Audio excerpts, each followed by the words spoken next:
Is Black Myth Wukong a Souls-like? But first we have to ask, what is a Souls-like? Me Souls-like, you Souls-like, basic Soulology? At their core, Souls-likes are games similar to Dark Souls, so what is Dark Souls? Well, I'd classify it as an action RPG, with a focus on simple but challenging and punishing combat and level design. A dodge and a couple of attack options with the complexity and challenge coming from the diverse cast of enemies, each presenting their own little puzzle for the player to solve in combat. Besides the combat, I think there are three key factors that define a Souls-like. Number one being some kind of limited healing mechanic. Number two would be the loss of currency on death, or at least something of a negative consequence. And number three being indirect storytelling. So let's go through each one of these and see how Black Myth Wukong stacks up. One of the core mechanics that is crucial to a Souls-like experience is limited healing. If that's the best word to use for it, it's kind of something I'm just coining on the fly. I don't know a better term that really describes what I'm talking about. But, for lack of a better term, limited healing should suffice. Anyways, limited healing is a vital part in the Souls series level design. I would go as far as to say that the levels are designed around the limited healing mechanic. From checkpoint to checkpoint, encounters and challenges are paced in a way to make you scared of running out of health resources. So when you're out of flasks and you don't know if you'll be able to make it through another encounter, and finally you see that beautiful, beautiful bonfire glow from the distance, the feeling of relief and reward is outstanding. It's a key part of that challenging but rewarding gameplay the series is known for, which also ties it into the next subject, death having consequences.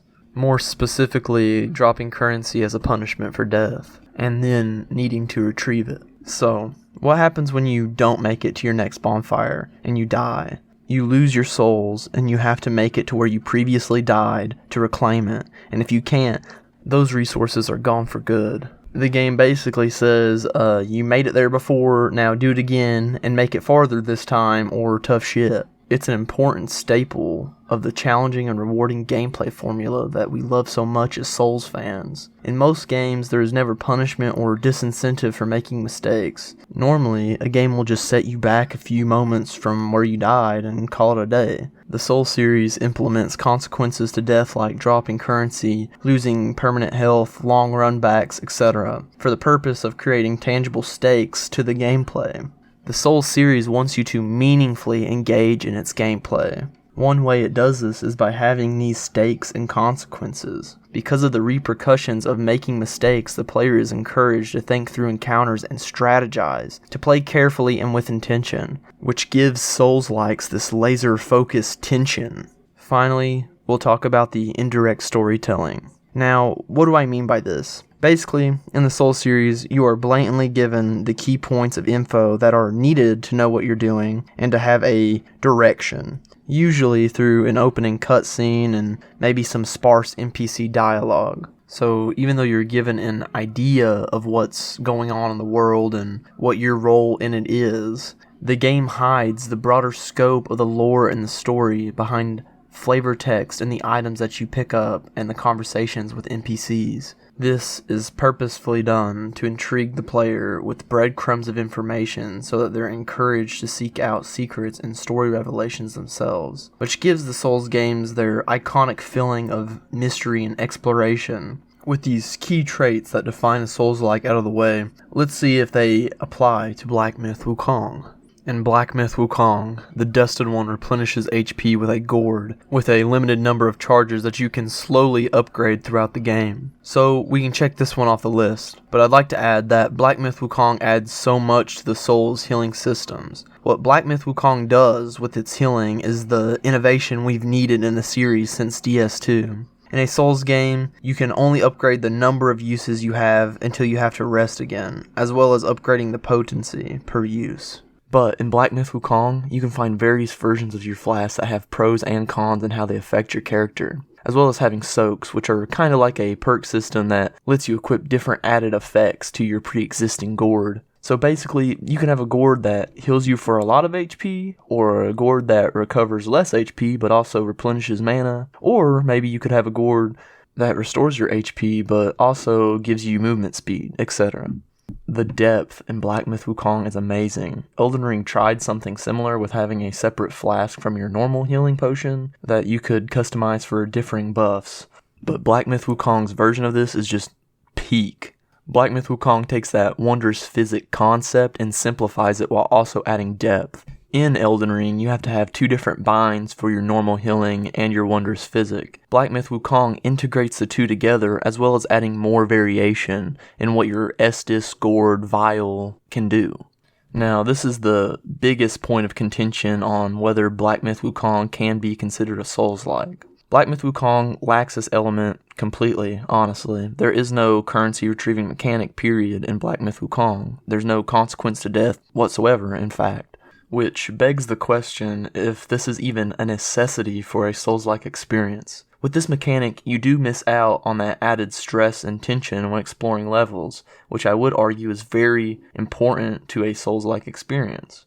But I also found, even with no consequence mechanic, Black Myth Wukong still managed to cause some moments where I was sweating, not knowing when my next bonfire would come with only 1 or 2 charges left in the gourd, and then finally getting that hearty relief of finding the next bonfire.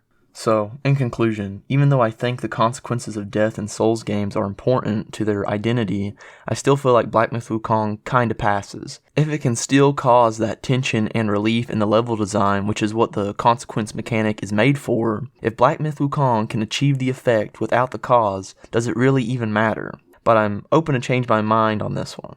Next, we have the topic of indirect storytelling, and Black Myth Wukong passes this with flying colors. It has a 1-to-1 quest design similar to the Souls series. Talking to random NPCs you can barely find who say the vaguest shit and then disappear somewhere, which, by the way, you will never find again without a guide. You know, that type of Souls shit. Obscure lore for the enemies and bosses where it is basically required for you to use external sources to figure out what's going on in the story, at least to the fullest. Black Myth Wukong has it all.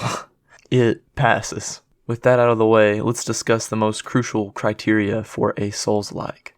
If I had to explain Black Myth Wukong's combat in simple terms, I'd say it's if Sekiro and the God of War reboots had a baby, which the former is an offshoot made by the same developer, and the latter was obviously intertwined with some Souls DNA. Black Myth Wukong takes the precise high skill cap combat of Sekiro, so simple while deep enough that you could play it for months and years and still be finding new intricacies in the combat to improve at. Just focusing on a single complex moveset for the character, but it also takes the skill tree and the armor system, which behaves similarly to the new God of War games, where you basically keep your core moveset and all the things involved in that, but the skill you choose to level and the armor that you decide to use steers you into specializing in a certain aspect of your kit. I love shit like this.